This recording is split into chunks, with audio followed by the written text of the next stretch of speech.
नमस्कार।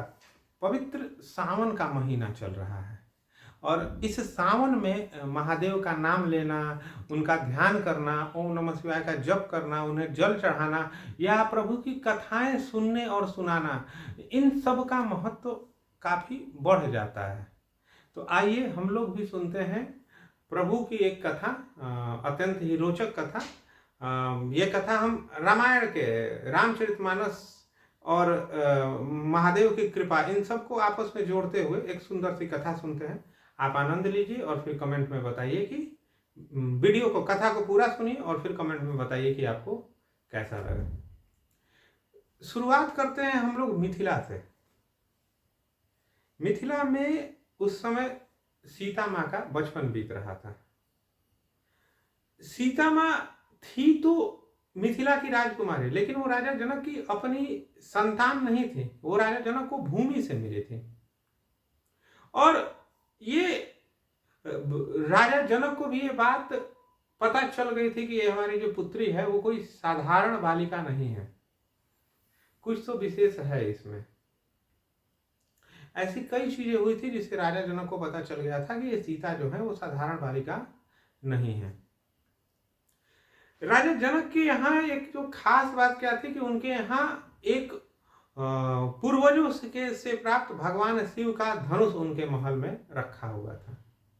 अब देखिए यहाँ पे एक बात है, एक कहावत आती है कि हरि अनंत हरि कथा अनंता, कहीं सुनहि बहुविधि सब संता। मतलब कि जो हरि की जो कथा है वो अनंत है और अनंत प्रकार से, हजारों प्रकार से, विविध प्रकार के संतों ने, लेखकों ने, कवियों ने इस कथा को कहा है और सुना है। इसलिए ये जो शिव जी का धनुष राजा जनक के पास कैसे पहुंचा, इसके बारे में भी कई तरह की कहानियां सुनने को मिलती हैं, कथाएं सुनने को मिलती हैं। एक कथा तो ये आती है कि राजा जनक के पास ये धनुष पुरखों के समय से उनके पास रखा हुआ था।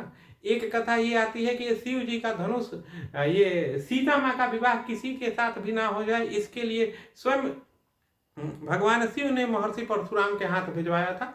कथा जो भी है, आप जो भी कथा ज्यादा प्रचलित हो, ये था कि राजा जनक के महल में भगवान शिव का धनुष था। इस धनुष की खास बात आपको पता है कि ये थी कि इसे कोई भी हिला भी नहीं सकता था, उठाना तो दूर की बात। लेकिन ऋषियों ने या राजा जनक, एक बार क्या हुआ कि उन्होंने देखा और ऋषियों ने बताया भी था इनको कि आपकी पुत्री में कुछ खास है, ये विशेष है। बचपन में ही सीता माँ खेलते खेलते उस धनुष के पास गई और उन्होंने धनुष को पकड़ा और धनुष को ऐसा लगा कि जैसे धनुष उनके हाथ से स्वयं उठना चाहता है। जनक के दरबार में ऐसे तो बहुत सारे नौकर और सफाई कर्मी थे जो धनुष के आसपास साफ सफाई या धनुष की पूजा अर्चना कर सकते थे, लेकिन सीता जी को पता नहीं धनुष से क्या लगाव हुआ कि वो उन्होंने धनुष के देखभाल, उसके रख रखाव, उसकी साफ सफाई और इन सब की जिम्मेदारी खुद ले ली और उस धनुष वाले कक्ष में अकेले वहीं प्रवेश करती थी। बाकी लोग तो डरे ही रहते थे, भगवान शिव का धनुष से पता नहीं क्या हो जाएगा। खैर, जब राजा जनक को पता चला कि ये जो धनुष है जो किसी से हिलता तक नहीं है, हमारी सीता उसे उठा लेती हैं और उसके साथ ये उनसे उठ भी जाता है, तो उन्होंने ये विचार ये बना कि इनके विवाह की शर्त यही होगी कि जो भी इस धनुष को उठा के उस पर प्रत्यंचा लगा देगा, सीता का विवाह उसी से होगा। एक कथा ये भी आती है कि राजा जनक को स्वयं महर्षि परशुराम ने आदेश दिया था कि राजा, ये सीता एक विशिष्ट कन्या है और धरती पर इनका जन्म एक विशिष्ट उद्देश्य से हुआ है, सो इनका विवाह भी उस उद्देश्य की पूर्ति का एक साधन है, एक पड़ाव है। इसलिए इनका विवाह किसी भी राजकुमार से ना हो जाए। अतः स्वयं महादेव के आदेश से मैं आपको यह संदेश दे रहा हूं कि शर्त ये रखिएगा कि जो भी इस धनुष पर प्रत्यंचा चढ़ा दे उसके साथ मां सीता का विवाह होगा। कथाएं हैं, कहीं सुनहि बहुविधि सब संता। खैर, बात यहां तक थी कि वो धनुष पर प्रत्यंचा चढ़ाना ही मां सीता के विवाह की शर्त होगी, ये तय हो गया था। और उस धनुष की जो देखभाल है, उसके पास जाने का काम पूरे जनक के महल में मां सीता ही करती थी और कोई नहीं करता था। तभी वो बच्ची थी, बालपन में थी, छोटी थी। लेकिन सीता जी जब उस धनुष के पास जाती थी, बाकी लोगों के लिए एक धनुष था, शिव जी का धनुष था जो हिलता भी नहीं था, लेकिन जब माँ सीता उस धनुष के पास जाती थी तो उन्हें उससे बहुत ही लगाव जैसा महसूस होता था। उन्हें ऐसा लगता था जब भी वो उसे पकड़ती थी, उन्हें ऐसा लगता था कि जब भी उसे छूती थी तो उन्हें ऐसा लगता था जैसे धनुष उनसे कुछ कह रहा है, उन्हें कुछ बता रहा है। धीरे धीरे ऐसा होने लगा कि माँ सीता उस धनुष को की देखभाल करती, उन्हें साफ सफाई करती, धनुष के पास उनकी जो शिव जी का धनुष था तो जो पूजा अर्चना करती, उसके साथ साथ उस धनुष को पकड़ के धनुष को छू के बैठती भी थी। और उन्हें ऐसा लगता था कि ये धनुष उस स्पर्श के बाद धनुष उनसे बातें कर रहा है।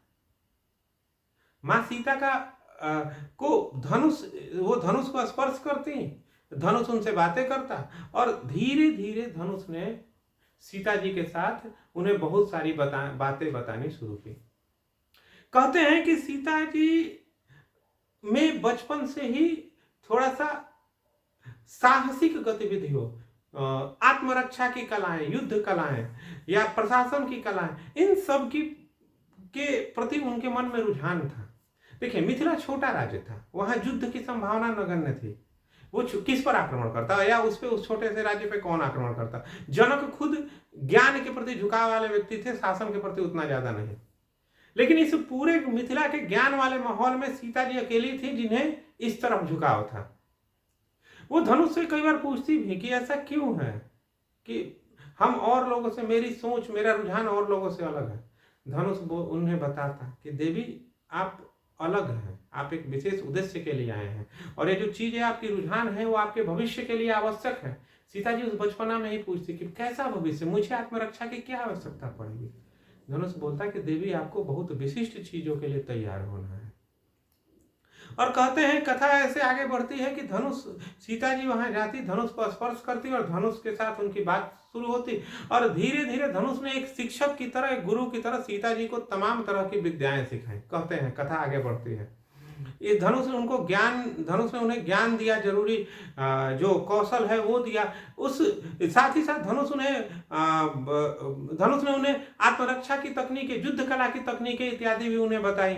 सीता जी को ऐसा लगता है कि वो धनुष को पकड़ती हैं और किसी अन्य वो मानसिक स्तर पर किसी अन्य आयाम में होती हैं, और धनुष जहां उन्हें विभिन्न तरह की परिस्थितियों में डालकर उन्हें ट्रेंड करता है। सीता जी को कभी ऐसा लगता कि वो किसी जंगल में है और तमाम तरह की चुनौतियों का सामना कर रही हैं, कभी ऐसा लगता कि वो किसी अनजान जगह पे हैं, वहां विभिन्न प्रकार की समस्याएं उनके सामने आ रही हैं, डरावने दृश्य आ रही हैं, और उनसे कैसे निकलना है, मस्तिष्क को कैसे मजबूत करना है, स्वयं को कैसे विभिन्न परिस्थितियों में स्थिर शांत बनाए रखते हुए उनका सामना करना है। इस तरह की चीजें भी धनुष के माध्यम से, धनुष स्पर्श के माध्यम से और मानसिक स्तर पर धनुष उन्हें सिखाता और वो सीखती।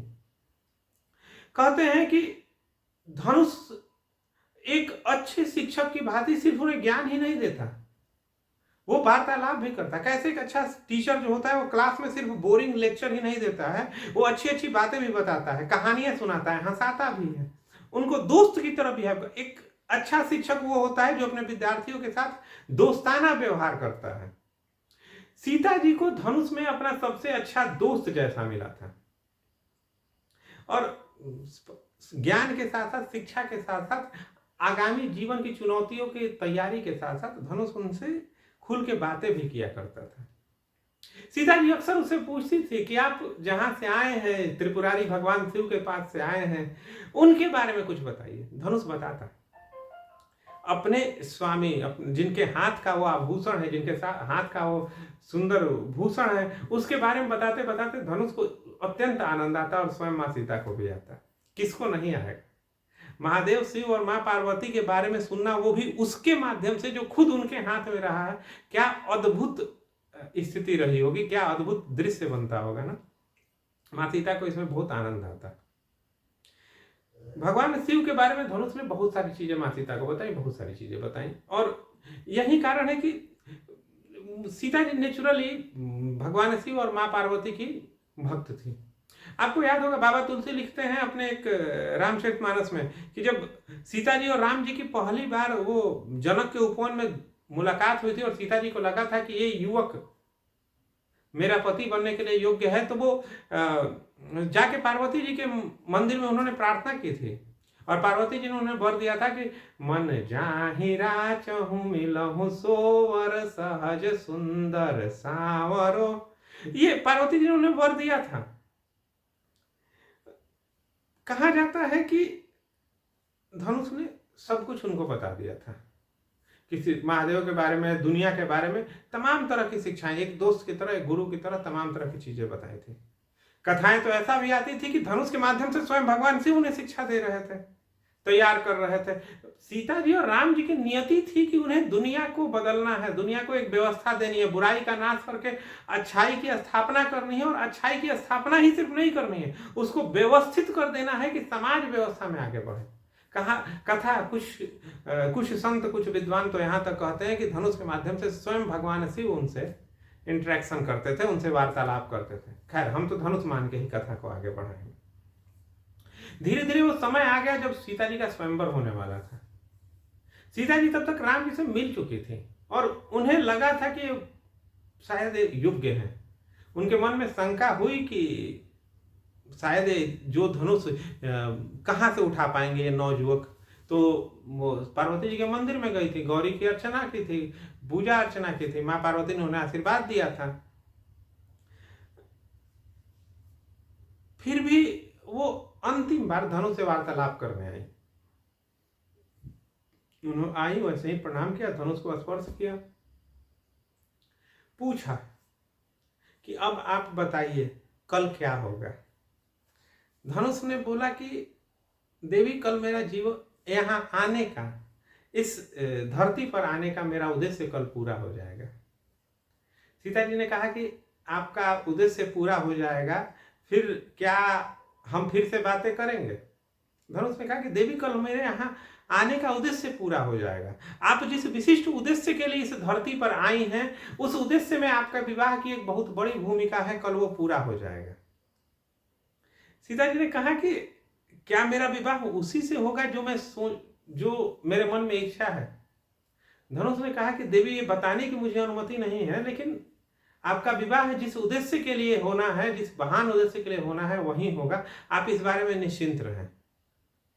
सीता जी ने कहा कि अच्छा, ये बताइए, तो हमारी इतने सालों की दोस्ती है, बचपन से हम आपके साथ वार्तालाप कर रहे हैं, आप गुरु और दोस्त दोनों रूप में आप हमेशा मेरे साथ रहें, क्या कल आपके उद्देश्य पूरा होने के बाद भी आप मेरे साथ रहेंगे? धनुष ने कहा कि नहीं देवी, कल जैसे ही मेरा यहाँ आने का जो पर्पस था वो पूर्ण होगा, फिर मेरा यहाँ क्या काम? मैं वापस लौट जाऊंगा महादेव के पास, उनके हाथों में पुनः। सीता जी उदास हो गए। वो बोले कि क्या आप भी उदास महसूस कर रहे हैं? मुझे आपसे बिछड़ने का दुख है। धनुष ने कहा कि देवी, आप मेरे लिए, आपका जो व्यवहार है, आपकी जो विनम्रता है, आपका जो मेरे प्रति जो आचरण है, उससे मैं आपसे एक विशिष्ट प्रकार का लगाव हो गया था। लेकिन देवी, दुख तो है कि हम आपसे दूर जाएंगे, लेकिन उस आनंद की तुलना में वो बहुत छोटा है जो मुझे वापस अपने महादेव के हाथ में पहुंच के होगा। देवी, हम वर्णन नहीं कर सकते कि महादेव के हाथ में होना क्या होता है। उनके हाथ में होना जैसा आनंद किसी और चीज में हो ही नहीं सकता। उनके पास होना, पास तो छोड़िए, मैं तो उनके हाथ में विराजमान होता हूं। उस आनंद की तुलना किसी अन्य चीज से नहीं की जा सकती। देवी, मैं प्रतीक्षा कर रहा हूं कि कल मेरा उद्देश्य पूर्ण हो और मैं वापस उनके पास लौटूं, उनके हाथ में लौटूं। सीता जी बोली कि अगर आपको उनके पास होने में, उनके हाथ में होने में इतना आनंद आता है, तो जब ये बताइए कि क्या मैं भी कभी उनसे मिल पाऊंगी? धनुष ने कहा कि हाँ देवी, आपकी नियति में भी उनसे मिलना है और आप उनसे मिलेंगे।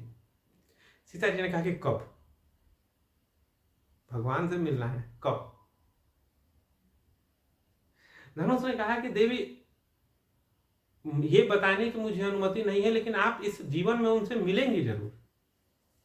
हाँ, इतना जरूर बता सकता हूं कि जब आप जीवन में अपने सबसे बुरे दौर में होंगी, जब आपको लगेगा कि मेरे जीवित रहने का ही प्रश्न क्या है, मुझे इस जीवन का त्याग कर देना होगा, जब आप सबसे मुश्किल दौर में होंगे, जब आपको लगेगा कि इससे बुरा कुछ हो ही नहीं सकता, उस समय वो आपके सामने होंगे।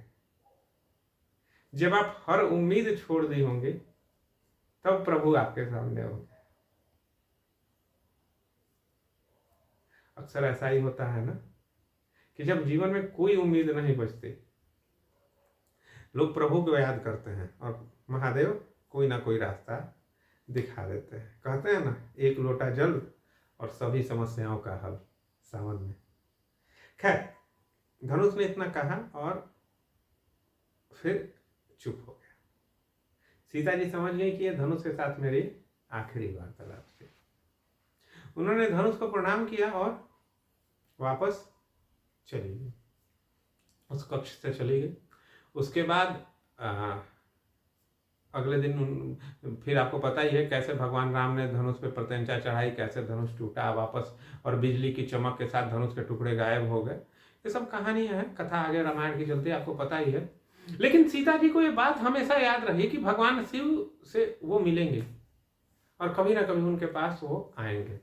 खैर, सीता जी के जीवन में ऐसा कोई कष्ट आया नहीं। वहाँ विवाह करके अयोध्या गई, ऐसा कोई कष्ट उनके जीवन में तब तक नहीं आया, जब आएगा तब की बात है। अभी तो विवाह करके अयोध्या गई, अयोध्या के बाद उनको राम जी को वनवास हुआ तो पति के साथ ही गई। राम जी और लक्ष्मण जी थे, वन में मुश्किलें होती हैं, लेकिन पति और देवर और राम जी और लक्ष्मण जी उनके साथ हैं, कोई उतनी समस्या तो आई नहीं। मतलब वन की समस्याएं आई, लेकिन वैसी समस्याएं नहीं आई जब उनको लगे कि मेरे जीवन का औचित्य क्या है, मेरे जीवन का अस्तित्व क्या है। फिर वन में 13 साल बीत गए। फिर जो लगभग 13 साल जब बीते थे, उसी समय रावण ने सीता जी का अपहरण किया और ले जाकर अशोक वाटिका में रख दिया। यहां तक आपको पता है। अशोक वाटिका में रावण के मन में क्या आया, उसने सीता जी को 1 साल का समय दे दिया कि या तो आप एक साल में मेरी रानी बनने के लिए तैयार हो जाओ, वरना आपकी मृत्यु तय है, आपको जो टॉर्चर है वो तय है। लेकिन साथ ही साथ रावण ने अशोक वाटिका में जो गार्ड ड्यूटी पर जो रखे थे, जो सुरक्षा कर्मी रखे थे, सीता जी की देखभाल करने के लिए जो गार्ड्स रखे थे, उनको ये जो राक्षस उनकी सीता जी पे नजर रखने के लिए थे, उनको ये इंस्ट्रक्शंस थे कि भाई इनकी कोई बॉडीली हार्म तो ना हो, इनको कोई शारीरिक रूप से तो परेशान ना किया जाए, लेकिन मानसिक रूप से इस कदर प्रताड़ित करो कि इनकी जो हिम्मत है वो टूटे और वो मुझे स्वीकार करने के लिए उनकी ये हो, स्वीकार कर ले। इस 12 साल के बीच में रावण भी आते रहता था, धमकाते रहता था, विविध प्रकार के राजसी उसके जो राक्षसी जादू थे वो दिखा के। खैर, लगभग साल भर बीतने को आ गया था। रावण की जो समय सीमा थी वो पूरी होने को थी। रावण और उसके राक्षसी जो गार्ड थे, राक्षसी, उनके द्वारा सीता जी को टॉर्चर करने, धमकाने, मानसिक प्रताड़ित करने का सिलसिला भी बढ़ते जा रहा था।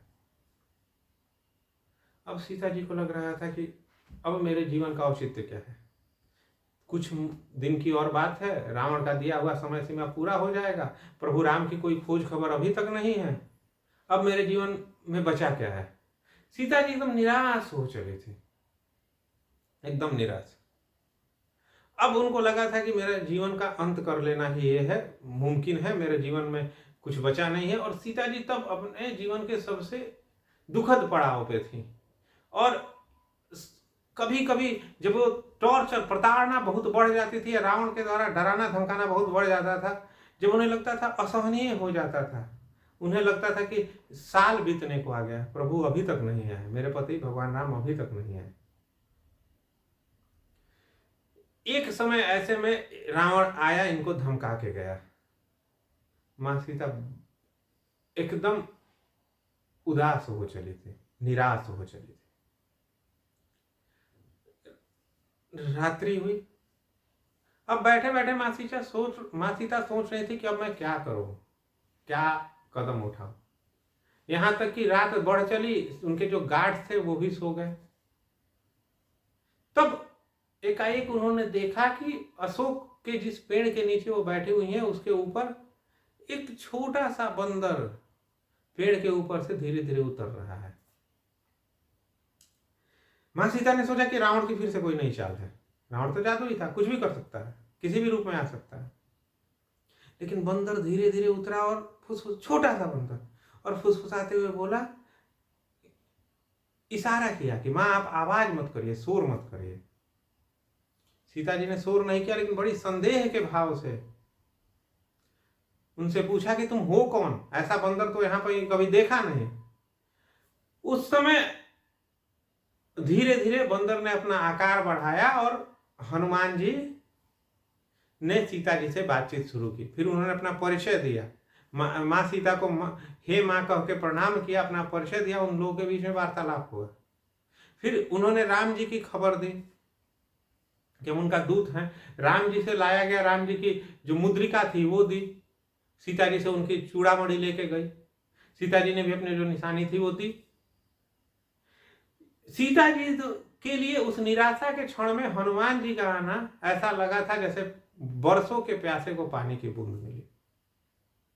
उनकी निराशा काफी हद तक दूर हुई। और जब जाते समय हनुमान जी ने मां सीता को प्रणाम किया तो मां सीता ने उनके सर पे हाथ रखा आशीर्वाद के लिए। हनुमान जी छोटे रूप में थे उस समय, सर पे हाथ रखा। एक सीता जी को लगा कि यह स्पर्श कुछ खास है, ये किसी सामान्य बंदर का स्पर्श नहीं है, कुछ खास है, कुछ अलग है। बात आई गई होगी, उन्होंने सोचा कि हम चूंकि साल भर से पीड़ित हैं और दुखी हैं, इस बीच ये हमारे लिए मेरे पति का संदेश लेके आए हैं, प्रभु राम का संदेश लेके आए हैं, खुशी का संदेश लेके आए हैं, इसीलिए यह स्पर्श कुछ मुझे विशेष लग रहा है। उन्होंने इस बात को टाल दिया, दिमाग से निकाल दिया, कि इस पर विचार नहीं किया।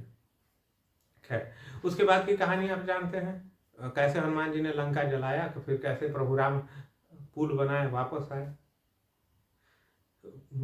रावण का विनाश किया। फिर हनुमान जी खुद आए थे मां सीता के पास कि विजय हो गई, वो फिर भगवान राम के पास गए, कैसे सब लोग एक साथ अयोध्या, ये सारी कहानी आपको पता है। कहानी को आगे बढ़ाते हैं, वहां पहुंचाते हैं कथा को कि जब प्रभु राम का राज्याभिषेक हो चुका था तो लंका से उनके साथ जितने पहले कुछ राक्षस गण जो विभीषण के प्रतिनिधि के रूप में आए थे, या सुग्रीव के प्रतिनिधि के रूप में जो बानर भालू आए थे, वो लोग धीरे धीरे चले गए, अपने अपने राज्य वापस लौट गए। हनुमान जी सबसे अंत तक रुके थे। इस बीच में मां सीता का सबसे ज्यादा लगाव अगर किसी से हुआ था तो वो हनुमान जी से हो गया था, 2-3 कारणों से। पहला कारण ये कि हनुमान जी पहली बार जब उनसे मिले थे तब से वो सीता जी को सीता माँ ही बोलते थे, माँ ही बोलते थे। उस समय तक लौ कुश का जन्म हुआ नहीं था और हनुमान जी सीता जी को सीता माँ बोलते थे। इस कारण सीता जी का हनुमान जी से एक तो विशेष लगाव था, पुत्रवत भाव जिसको बोलते हैं। दूसरा कि सीता जी के साथ जब हनुमान जी होते थे तो लगता ही नहीं था कि महान योद्धा, ये अतुलित बल धाम, जो ज्ञानी नाम अग्रगण्यम जो हनुमान जी हैं, सीता जी के सामने इस भाव में, विनीत भाव में रहते थे कि सीता जी के लिए वो एक पुत्र के जैसे, एक साथी के जैसे, ममता जिस पर उड़ेला जा सके, इस भाव से रहते थे। सीता जी का हनुमान जी से विशेष लगाव था, एक तो इस कारण से। और दूसरा कारण ये था कि ये हनुमान जी ही थे जिन्होंने सीता जी को उनके सबसे दुख की स्थिति में देखा था, सबसे दुख की स्थिति में उनको सांत्वना दी थी और उनके दुख को हरा था। आप सुख के साथियों को याद रखें या ना रखें, लेकिन दुख के साथियों को जरूर याद रखते हैं, आपने नोटिस किया होगा। इसीलिए कहते हैं कि किसी का सुख का साथी बनिए या मत बनिए, दुख के साथी जरूर बनिए। आपके जो दुख के साथी होते हैं ना, जिन्होंने दुख में आपका साथ दिया होता है, वो आपको ताउम्र याद रखते हैं, हमेशा याद रहते हैं। सीता जी के जब सबसे दुख की स्थिति में थी, उस समय हनुमान जी वहां आए थे, उनको सांत्वना दिए थे, उनके लिए थोड़ी सी निराशा के चरम स्थिति में आशा की किरण बन के आए थे, इसलिए भी हनुमान जी से उनका लगाव था। तो जब हनुमान जी विदा लेने आए, उस समय सीता जी की आंखों में आंसू आ गए।